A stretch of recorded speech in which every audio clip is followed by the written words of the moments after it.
This is Nelson Olmsted. Sleep no more.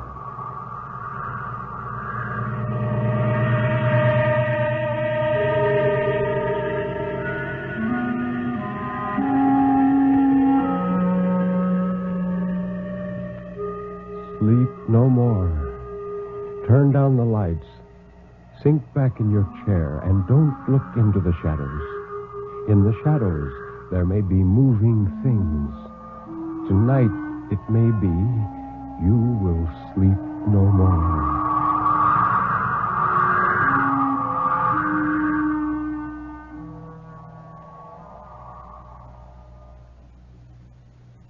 Good evening. This is Ben Grauer introducing tonight's Tale of Terror, told by Nelson Olmsted on the National Broadcasting Company's presentation of Sleep No More. The story of terror can be as simple as a sheeted ghost rattling chains. It can be a complex and hidden world of horror, lurking in such unholy dimensions as only the dead and the moonstruck can glimpse. Or it can be those terrible, fathomless shadows which lie buried deep in the primitive mind of civilized man. And for this evening, well, Nelson Olmsted, tell us about this evening's story. Thank you, Ben. The first of our two stories tonight is by Dorothy B. Hughes, one of the outstanding women crime and mystery writers of our country.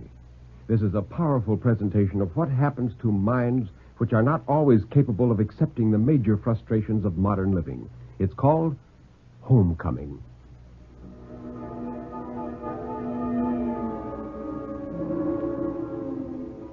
It was a dark night, about 6 months after the Korean War. A small wind night. The night in which evil things could happen, might happen. He didn't feel uneasy walking the 2 dark blocks from the streetcar to her house. The reason he kept peering over his shoulder was because he heard things behind him. The little moans of the wind quivering his own flung shadow, and his own step solid in the night, moving to her house. He'd be there. The hero, Korea Jim. He'd be there since supper. She'd have asked him to supper because this was her folks' night out. Her folks always went out Thursday nights, ladies' night at the club. By now, she and Jim would be sitting on the couch close together and only one lamp on. Too much light hurt her eyes.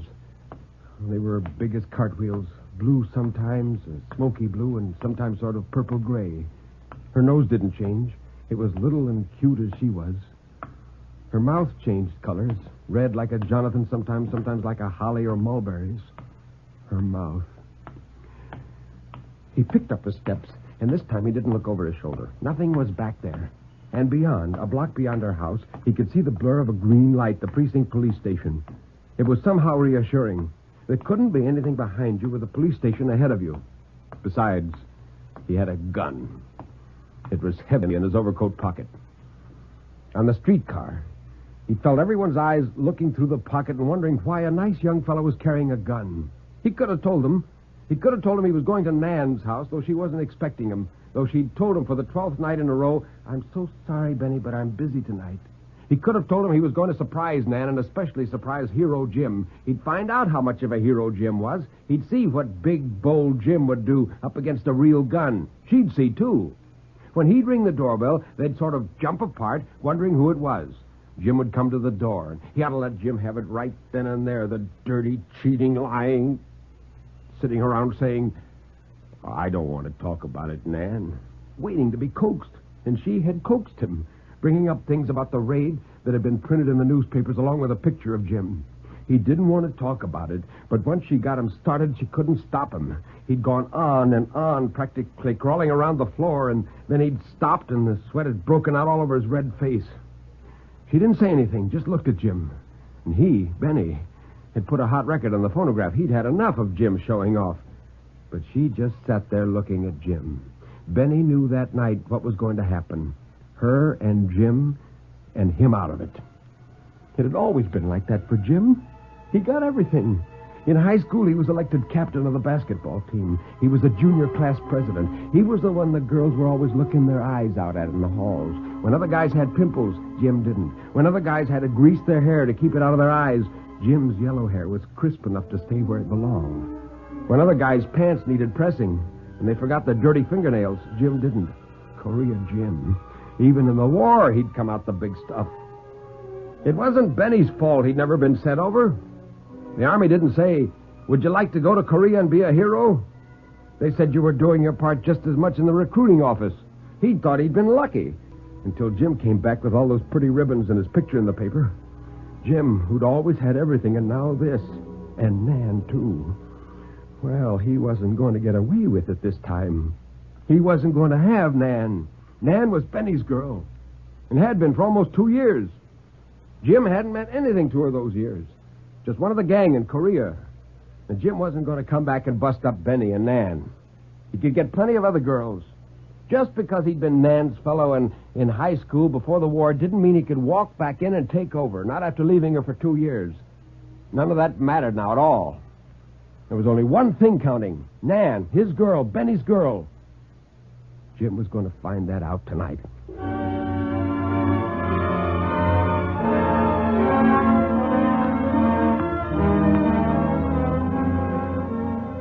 He was there at the white cement steps, the familiar steps. He climbed the steps without breaking the firmness of his stride, without trying to be quiet. He wasn't afraid of Jim. He pushed the buzzer once hard and firm and not afraid, like he'd been pushing it for 2 years since he ran into Nan at a USO party. It happened the way he knew it was going to, a wait, while she and Jim jumped apart and she smoothed their hair, wondering who it could possibly be. And then the footsteps of a man coming to the door. Benny's hand gripped tight on the gun in his pocket. Holding tight that way kept his stomach from jumping around. The door opened suddenly before he was quite ready for it to open. And Jim was standing there, tall and lanky in the dim hallway, peering out to see who was standing outside. Not expecting Benny, not expecting him at all, because his face came over with a real surprised look as he said, "Oh, for Lord's sakes, it's Benny." Benny didn't say anything. He stepped in, and Jim had to stand aside and let him pass. Nan was standing near the archway. He didn't say anything to her either. He simply stood with his hands in his overcoat pockets looking at her. He didn't even take off his hat. He couldn't, not without letting her see how his hands were shaking. Nan started talking the minute he came in. She was mad. Her eyes were like sparklers, and her words came out of her mouth like little spits of lead. His hand was so tight on the gun that his fingers ached like his heart. He wanted to cry, to bawl like a kid. But he wouldn't, not with Jim standing there like he owned the parlor, like he was head of the house, waiting to see what this peddler wanted. And Nan was saying, "What are you doing here, Benny? You know very well I was busy tonight. I told you that. Now, what's the idea of coming here when I told you I was busy? And at this time of night?"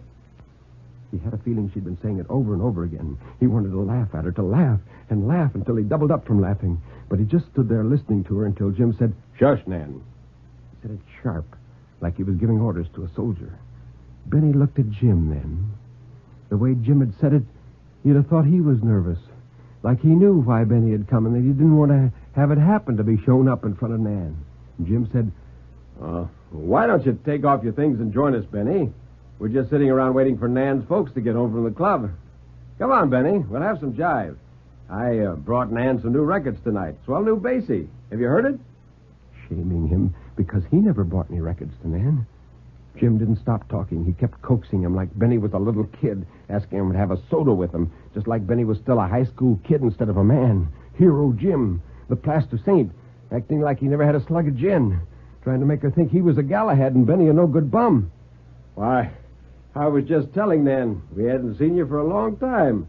Wondered what had happened to you. Why you didn't come around." Yeah, sure. Rubbing salt in the wounds, acting like he and Nan were married, trying to show Benny up for an outsider. Nan stopped Jim, a hard, icy crust of anger around her soft red mouth. "What do you want, Benny? If you have anything to say, say it and get out. If you haven't, get out."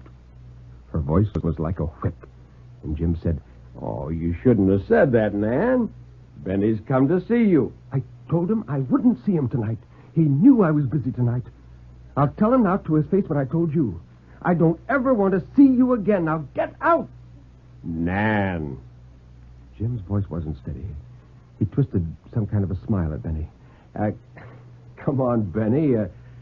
Sit down. Let's talk everything over." Now, Nan didn't mean it. We're all friends. We've been friends for years. Now, sit down and have a soda.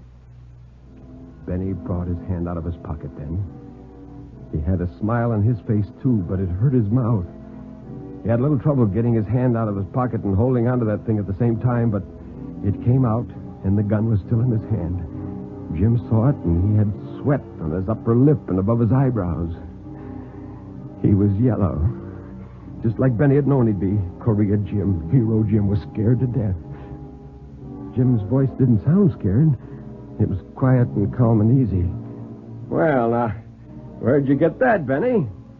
Let me see it, will you? Benny didn't say anything. He just held the gun. Sweat trickled down Jim's nose.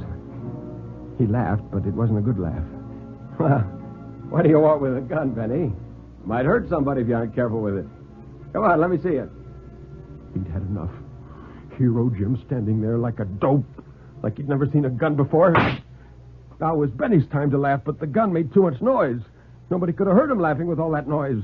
Even if Nan hadn't started screaming, standing there, her eyes crazy, her face like an old woman's, just screaming and screaming and screaming. He only turned the gun on her to make her keep quiet. He didn't mean that she should fall down and spread on the floor like Jim. They looked silly, the two of them, like big sawdust dolls, crumpled there on the rug, scared to death, scared even to look at him. That's the way a hero acted when a real guy came around, like a soft, silly girl lying down on his face, not moving a muscle, lying on his face like a dog. The room was so quiet, he could hear the beat of his heart.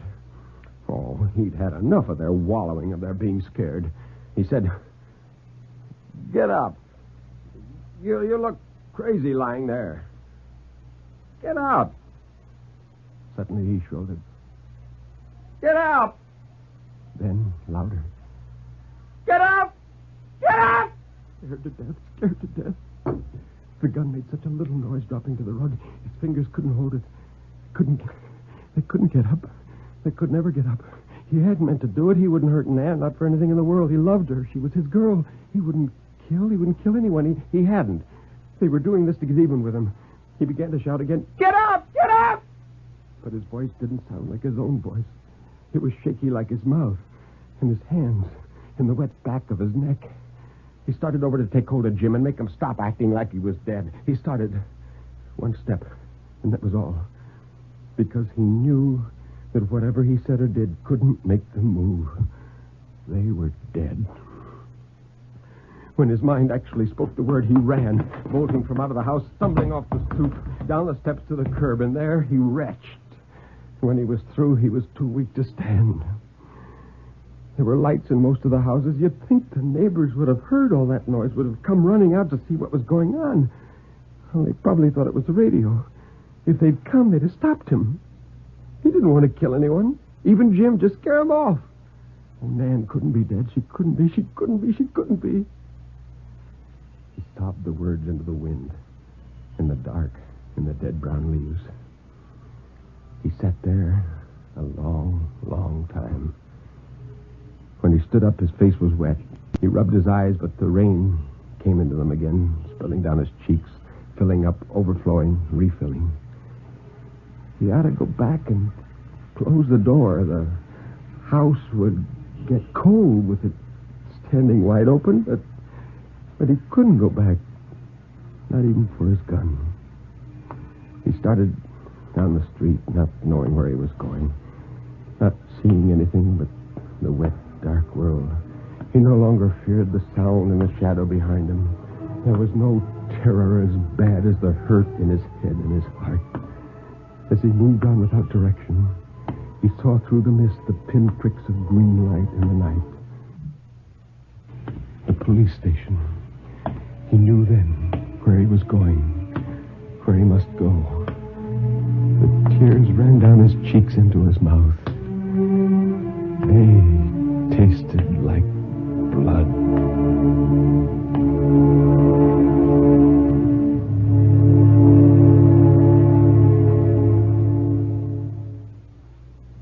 A powerful story indeed.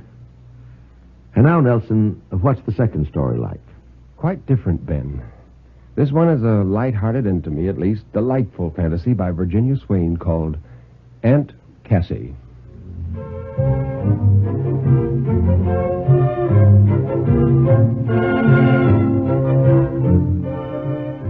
It was odd, Edward Alden thought, as he struggled with his dress tie, How one little old lady, really very kind and well-intentioned, could so rub a whole family the wrong way. All this, too, in front of a guest. That the guest was only that nincompoop boy, John Nesbitt, whom Eileen thought she was in love with, made it worse, not better. In front of Johnny, Mary had called Aunt Cassie an old dodo, and Eileen a hysterical little fool. And he, Edward, had shouted at them both to keep quiet, and when they wouldn't, he'd rushed out of the room and slammed the door. Well, only Aunt Cassie had behaved like a perfect lady. She had come teetering on her dainty feet into the room where Eileen was entertaining Johnny, and said in the careful diction acquired in 1875 at the Oxford Female Seminary, "Eileen, dear, your great-uncle Horace is standing behind you there. He wants to tell you that in our family, young ladies never sit up after 10 o'clock with young gentlemen to whom they're not engaged." Eileen had given one blank look and then begun to cry, and her parents had come running. Mary, with a horrified look at Eileen, sobbing and crumpled on the sofa, had made a lot of unintelligible clucking sounds, shot a glance of pure hatred at Johnny Nesbitt, and turned to Edward in a way that showed she meant him to deal with this, Aunt Cassie being his aunt, not hers. Aunt Cassie caught her look and turned to Edward, too. She said, "But you understand, Eddie, it's not my opinion, only Uncle Horace's. He's been trying for days to tell Eileen, but I met him in the linen closet yesterday, and he said that since you were all too stubborn to see or to hear him, I'd better tell her. He said, 'Tell that girl that's not the way to catch a husband.'" Her voice was sweet and low, and she smiled with innocent affection upon them all. It was then that Mary had called her an old dodo, and Eileen had stopped whimpering and begun bawling, and he had yelled at them all and gone out and slammed the door.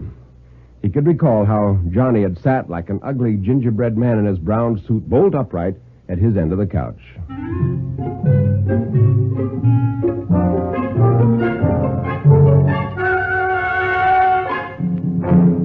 He was still annoyed with Eileen. It was embarrassing for the kid, of course, but she had been trained for 12 years in the proper way to deal with this crotchet of Aunt Cassie's, and she should have risen to the emergency last night. When Aunt Cassie came to live with them, Eileen was 6, and they'd explained everything to her. If Aunt Cassie spoke to someone who wasn't there, she was only dreaming, and you ignored it. If Aunt Cassie pointed out to you someone that you couldn't see yourself, you said yes politely, and remembered that old ladies live a great deal in the past, and sometimes it makes them happier to pretend that persons who are gone are still around them. Eileen had accepted it like a good little sport, and together the three of them had weathered 12 years of Aunt Cassie. She was a decent old girl in every other way. She mended all their clothes and made spiced pickles and jellies and kept herself attractive with nice old lace and rather coquettish dresses of gray and lavender. She had her own money. Not much, but enough to pay her own way.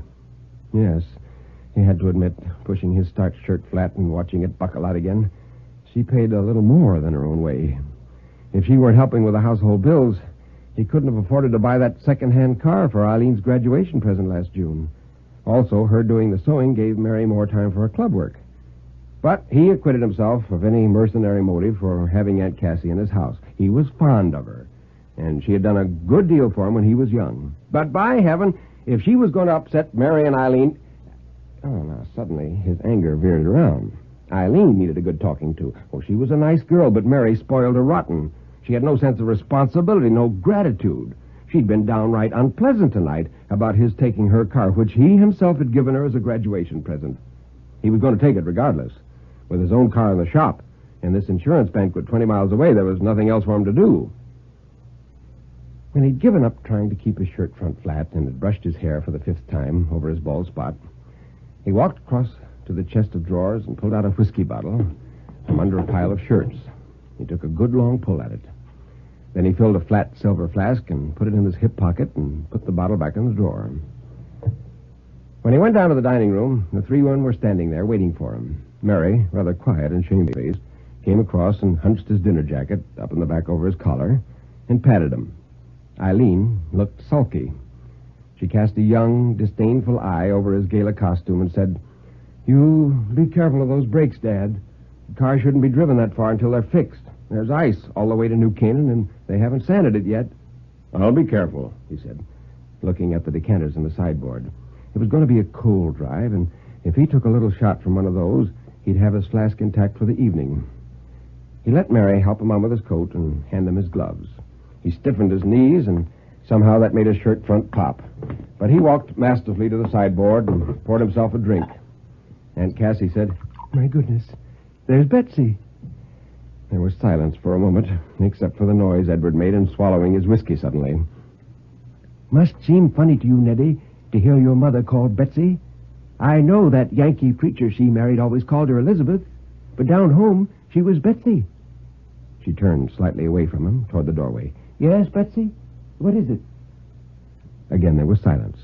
But in the silence, the three of them, Mary, Eileen, and Edward, turned against their wills to face the door. After 12 years, you'd think they'd stop doing that. Aunt Cassie was nodding her head and then shaking it. Oh, yes, Betsy, I know. He's drinking too much spirits. It's bad for his blood pressure. He ought to let the stuff alone when he's going to drive a car. She paused. Yes, I know you died before automobiles became common. Nowadays, the police will arrest you if they catch you driving when you're drinking. Betsy, have you seen much of Mother lately?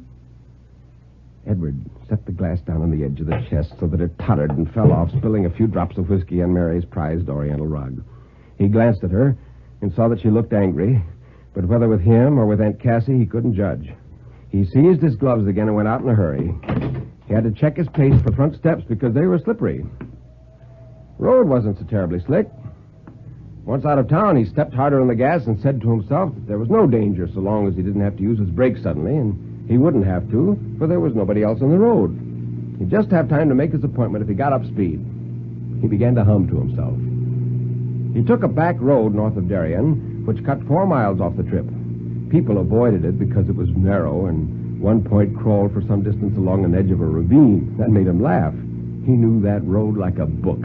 He felt good and warm inside and confident. His headlights cut a brave swath in front of him. Going was wonderful, smooth as glass, where the ice covered the ruts he had met there the last time. He was going to get to his banquet on time. The lights that cut across him from the curve ahead blinded him completely. The roadster jerked and waltzed and skittered and dropped into space.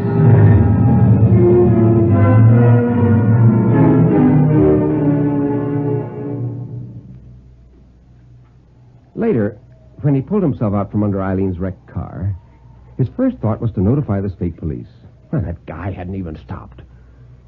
He made his way back home. He was dry enough, at least he felt dry, perhaps because his clothes were frozen. Even his shirt stopped popping and stood out like a balloon in front of him. During the last mile, when he was really beginning to feel somewhat light and giddy, he steadied himself by thinking, oh, Eileen will have a fit seeing me coming in looking like this. But he was so glad when he turned into a street and saw his home that he forgot the ruined roadster in the gorge, the criminal carelessness of the fellow who had pinned those suns on his fender, even the lurking suspicion that if he had not taken those 2 big slugs of whiskey on an empty stomach, he could have checked the crazy dancing of the flivver. He climbed the steps and went into the house. The hall and front parlor were dark. The women used the back parlor after dinner, Mary busy at her needlepoint, Eileen poking a tune out of the piano, and Aunt Cassie darning socks or reading beside the gas fire. He tried to shrug off his outer coat, but it wouldn't leave him. When he reached to take off his hat, he remembered that it was icebound somewhere in a hollow between Darien and New Canaan. He struck numb, stiff fingers against his shirt front and saw that they made no impression on it. All right, then. He'd go back into the back parlor as is. Wait till they heard what had happened to him. He'd have to buy Eileen another car, only fair when he had ruined hers. As he went through the front parlor, he thought of last night and Johnny Nesbitt and wondered why he'd let it perturb him. There was nothing to worry about. Mary loved him. Eileen loved him. 2 delightful women who made up his life. From behind the double doors, he heard conversation. Eileen said, oh, it was mean of him to take my car tonight. He knows Johnny and I always go to the movies on Saturday night. And then Mary said rather feebly, he thought, well, he did have to go to that dinner. Edward took a step forward and stood in the wide doorway. The women were at the other end of the long room. For a moment he thought Eileen had seen him, but she couldn't have because she dropped her eyes calmly again to her hands lying listlessly in her lap. There was only one lamp burning in the room beside Mary's chair. He felt deflated because nobody had looked up and cried out with horror at his battered appearance. He crept into the shadowy end of the room and sat down close to the dull glow of the grate. But still they didn't notice him. Eileen was absorbed in her own discontent. She turned back to face her mother and said, "Why couldn't you have picked me a better father, Mother? You must have been a darned attractive when you were a girl." He turned in agony to look at Mary, but she wasn't looking shocked or angry, only puzzled and a little sad. She said, "Well, Eileen, it may surprise you, but he was considered very attractive, too, when he was young. And I couldn't foresee Aunt Cassie, you know." Well, he could bear no more of this. He sprang from his chair and strode toward them into the circle of the lamplight. "Mary," he said. "Mary, I'm here. I had a wreck, but I got home all right." Nothing happened. Eileen went on pacing up and down, and his wife didn't raise her eyes from her embroidery. There was a light tapping of feet on the hardwood floor outside the parlor door. He knew it was Aunt Cassie, and he was annoyed because he wanted to get this straightened out with Mary and Eileen. Aunt Cassie was just inside the door now, and she said in her bright social manner, "Well, Liddy, how is it over there? When you see Uncle Horace, tell him to pay me a visit. Was there anything particular you want me to tell Mary and Eileen?"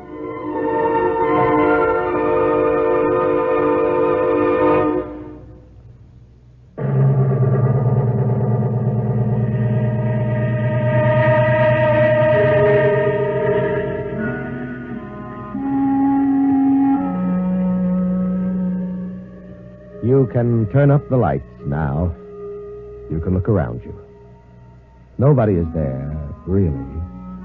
Everything is all right, isn't it?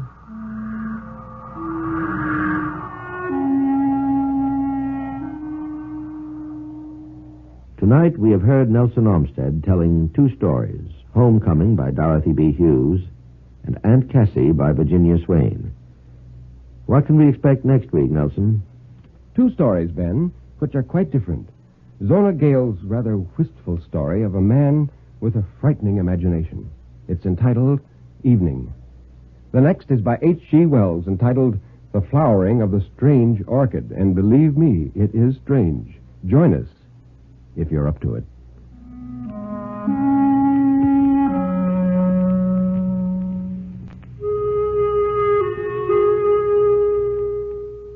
You have been listening to Sleep No More, an NBC Radio Network production directed by Daniel Sutter. Mr. Olmsted's albums are recorded exclusively for Vanguard Records. Until next week, when Nelson Olmsted will again be here in person, this is Ben Grauer bidding you good night.